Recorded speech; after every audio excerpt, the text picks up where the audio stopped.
Welcome to the QSO lecture series. अस्सलाम वालेकुम वरहमतुल्लाहि वबरकातुहू। डेयर फेलोज़, आज हम QSO का चैप्टर 6 जो है वो स्टार्ट करने जा रहे हैं, जो कि हमें बताता है of the exclusion of oral evidence, यानी ऑरल एविडेंस को एक्सक्लूड करना बाय डॉक्यूमेंट्री एविडेंस, डॉक्यूमेंट के ज़रिए। कानून का एक मुसल्लमा असूल है कि तहरीर को तहरीर के ज़रिए ही साबित किया जाता है। यानी अगर कोई बंदा ये क्लेम कर रहा है कि मेरा फ़लाँ बंदे के साथ जो है वो एग्रीमेंट हुआ है और अदालत को कहे कि भाई वो मुझे इन्फोर्स करवा के दें और वो हुआ भी रिटन फॉर्म में है, तो अदालत कहेगी कि आप उस तहरीर को तहरीर ही के ज़रिए साबित करें, आप उस तहरीर को ले के आएँ। यानी ऐसा नहीं है कि तहरीरी तौर पर उनका एग्रीमेंट हुआ है लेकिन अब वो ज़ुबानी तौर पर उसको साबित करना चाह रहा है, तो ऐसा नहीं हो सकता। तहरीर को तहरीर के ज़रिए ही साबित किया जाता है। तो आर्टिकल नंबर 102 है, ये कहता है evidence of the terms of the contract. अब ये लफ्ज़ जो टर्म है ना, इसको आपने ज़हन नशीन कर लेना है और इसको नहीं भूलना, क्योंकि ये बात टर्म की कर रहा है, शराइत की कर रहा है। यानी किसी डॉक्यूमेंट की अथेंटिसिटी की बात यहाँ पर नहीं हो रही कि ये डॉक्यूमेंट ओरिजिनल है या नहीं है, ये इसके ऊपर जो सिग्नेचर हैं या जो अंगूठा जात के निशानात मौजूद हैं ये ओरिजिनल हैं या नहीं है, ये अलग बात है। टर्म्स की बात की जा रही है, जहाँ पर दोनों पार्टीज़ एडमिट कर रही हैं कि ये एग्रीमेंट है, हुआ है हमारे दरमियान, लेकिन ये जो फ़लाँ टर्म है ये इसमें मौजूद नहीं थी या ये गलत लिखी गई है। तो जब इस तरह की बात होगी तो फिर आर्टिकल 102 एक्शन में आएगा। ये कहता है evidence of the terms of the contract. अगर एविडेंस लेके आना हो of the terms of the contract के बारे में और ग्रांट्स या टर्म्स ऑफ द ग्रांट के बारे में, अतियात के बारे में, and other disposition of property या अदर डिस्पोजिशन ऑफ प्रॉपर्टी यानी इंतकालात जो होते हैं जायदाद के, उनकी टर्म्स के बारे में, reduce to form of document, जिनको किसी डॉक्यूमेंट के ऊपर लिख दिया गया है, जो लिखित फॉर्म में हैं, जो तहरीरी फॉर्म के अंदर हैं, उन टर्म्स के बारे में जो है आर्टिकल 102 हमें बताता है। When the terms of the contract और ऑफ अ ग्रांट, यानी कोई भी जो टर्म्स हैं किसी कॉन्ट्रैक्ट की, किसी ग्रांट की और of any other disposition of property have been reduced to the form of a document, जिनको तहरीरी शक्ल में जो है तब्दील कर दिया गया है, यानी जिनको लिख दिया गया है। And in all cases in which any matter is required by law to be reduced to the form of a document, या कोई ऐसा मैटर है जिसमें कानून की मंशा यही है कि इसको लिख दिया जाए, यानी कानून ने लाजिम करार दिया है कि भाई इस डिस्पोजिशन ऑफ प्रॉपर्टी को या इस ग्रांट को या इस कॉन्ट्रैक्ट को जो है आपने लिख कर ही जो है वो महफूज करना है। जैसे एक मुल्क का किसी दूसरे मुल्क के साथ कोई कॉन्ट्रैक्ट होता है तो ये कानून की मंशा है कि वो कॉन्ट्रैक्ट जो है वो लाजमी तौर पर लिखा जाएगा, तहरीरी फॉर्म में होगा। लेकिन आप और मैं ज़ुबानी कॉन्ट्रैक्ट भी कर सकते हैं और अगर चाहें तो उसको लिख भी सकते हैं। तो जो हमने आर्टिकल 102 को अब तक पढ़ लिया है उसमें उसने दो बातें की हैं कि अगर कोई कॉन्ट्रैक्ट है, कोई ग्रांट है, कोई डिस्पोजिशन ऑफ प्रॉपर्टी है जो हमने अपनी मर्ज़ी से तहरीरी शक्ल में लिखी है, या फिर कोई कानून की मंशा है, कोई ऐसा टॉपिक है जिसको आपने लिखना लाजमी है, तो ऐसी सूरत में no evidence shall be given in proof of the term. तो उन टर्म्स को साबित करने के लिए आप शहादत नहीं दे सकते। कौन सी शहादत नहीं दे सकते, ये आगे देखते हैं। ऑफ सच कॉन्ट्रैक्ट, ग्रांट और डिस्पोजिशन ऑफ प्रॉपर्टी, यानी जो कॉन्ट्रैक्ट, ग्रांट या disposition of property written form में आ गई है उसकी टर्म्स के हवाले से आप जो है वो एविडेंस नहीं दे सकते एक्सेप्ट द डॉक्यूमेंट इटसेल्फ। लेकिन आप एविडेंस के तौर पर इटसेल्फ वो डॉक्यूमेंट पेश कर सकते हैं, यानी कोई और शहादत नहीं दे सकते लेकिन वो डॉक्यूमेंट खुद आप पेश कर सकते हैं। और सेकेंडरी एविडेंस, या फिर आप सेकेंडरी एविडेंस दे सकते हैं of its content in cases in which secondary evidence is admissible, ऐसी सूरतों में जहाँ पर सेकेंडरी एविडेंस एडमिसिबल है। यानी आर्टिकल 74 के अंदर जो वाक़यात आ रहे हैं, ऐसी सूरत में अगर कोई डॉक्यूमेंट होगा तो आप उसमें सेकेंडरी एविडेंस, उसकी कॉपी भी दे सकते हैं under the provisions here in after content. तो आर्टिकल 102 ने क्या कहा कि भाई जब भी आपको रिटन फॉर्म में कोई एग्रीमेंट, ग्रांट या डिस्पोजिशन ऑफ प्रॉपर्टी करेंगे तो क्या होगा, उसको आपने तहरीर के ज़रिए ही साबित करना है। ऐसे जाकर अदालत के सामने रोना धोना अगर कोई शुरू कर दे कि भाई ये हमारा कॉन्ट्रैक्ट हुआ था वो मेरे पास नहीं है, हाँ अलबत्ता सेकेंडरी एविडेंस के तौर पर अगर आ गया तो फिर एक अलग मैटर है, लेकिन अगर तहरीर क्लेम की जा रही है तो उसको तहरीर के ज़रिए ही साबित किया जाएगा। आगे जी एक्सेप्शन, यानी 102 ने जो टर्म्स बताई हैं उनकी एक्सेप्शन है। तो पहला वो कहता है कि when a public officer is required by law to be appointed in writing, जब कोई public officer required by law हो, ये लाजमी हो कि उसको लिखत फॉर्म में ही, तहरीरी फॉर्म में ही उसको अपॉइंट करना है। मिसाल के तौर पर एक जज है, तो जब वो एक पूरे मरहले से गुज़र जाता है, जो भी एक प्रोसेस है, उसका पहले तहरीरी इम्तिहान होता है, फिर उसका इंटरव्यू होता है, जो प्रॉपर वाइवा वगैरह गुजार के जब वो पहुंचता है तो at the end merit list लगने के बाद क्या होता है, उसको रिटन फॉर्म में अपॉइंटमेंट लेटर दिया जाता है कि भाई आप आएँ।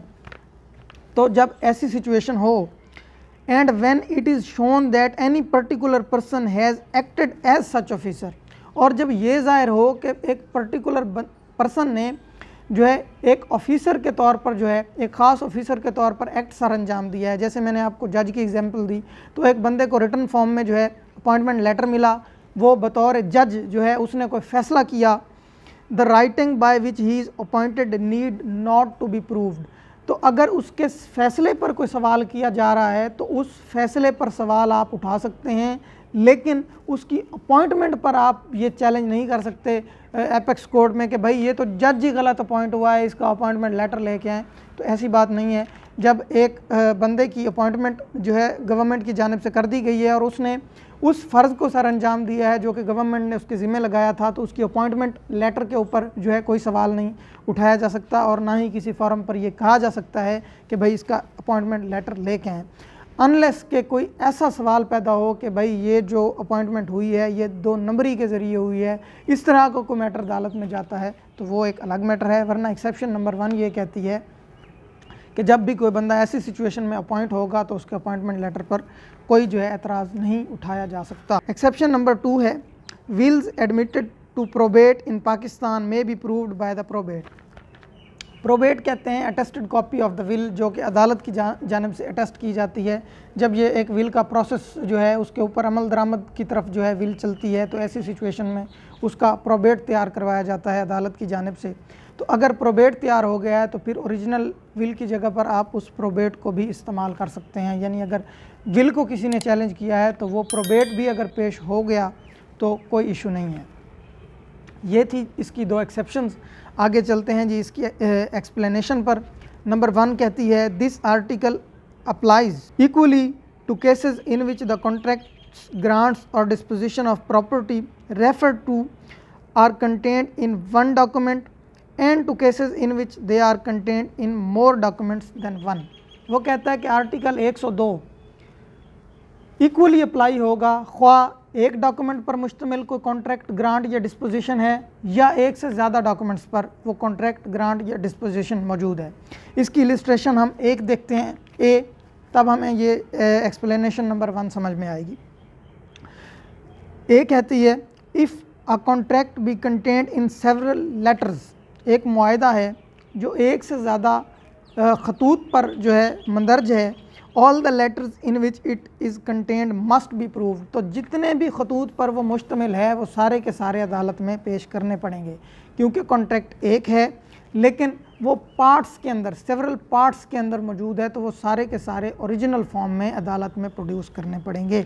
ऐसा नहीं है कि एक आपने प्रोड्यूस किया और दूसरे के ऊपर आप ज़ुबानी शहादत या किसी दूसरी शहादत पर रिलाई करें। एक्सप्लेनेशन नंबर 2 हम देख लेते हैं। Where there are more original than one original only need to be proved। वो कहता है कि जब एक से ज़्यादा ओरिजिनल हों, यानी ओरिजिनल ही एक से ज़्यादा हों, तो फिर एक ओरिजिनल पर ही इक्तफ़ा कर लिया जाएगा।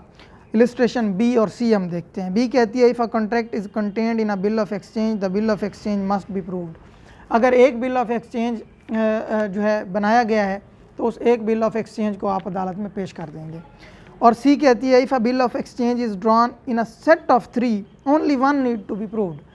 अगर एक बिल ऑफ एक्सचेंज बनाया गया है और उसके सेट बना दिए हैं 3, तो उन तीनों में से कोई एक भी अदालत में प्रोड्यूस कर दिया गया तो वो मोर देन इनफ है। आगे आ जाए जी explanation number 3। The statement in any document whatever, कोई भी स्टेटमेंट है वो किसी भी डॉक्यूमेंट के अंदर मौजूद है, of fact other than the facts referred in this article. इस आर्टिकल के अंदर जो फैक्ट बताए गए हैं उस फैक्ट से हटकर किसी डॉक्यूमेंट में अगर कोई स्टेटमेंट मौजूद है, shall not preclude the admission of oral evidence as to the same fact.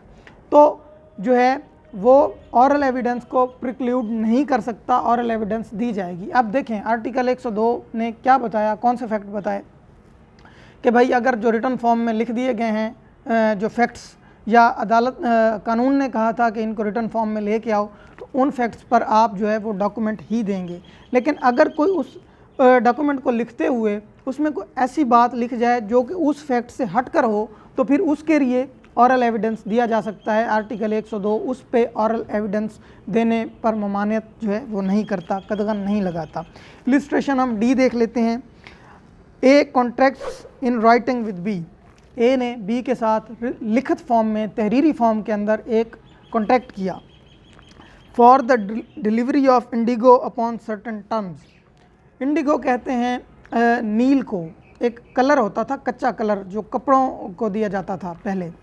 तो वो उस इंडिगो की डिलीवरी के लिए जो है वो कॉन्ट्रैक्ट करता है ए बी के साथ, और उसमें उस कॉन्ट्रैक्ट के हवाले से टर्म्स लिखी जाती हैं।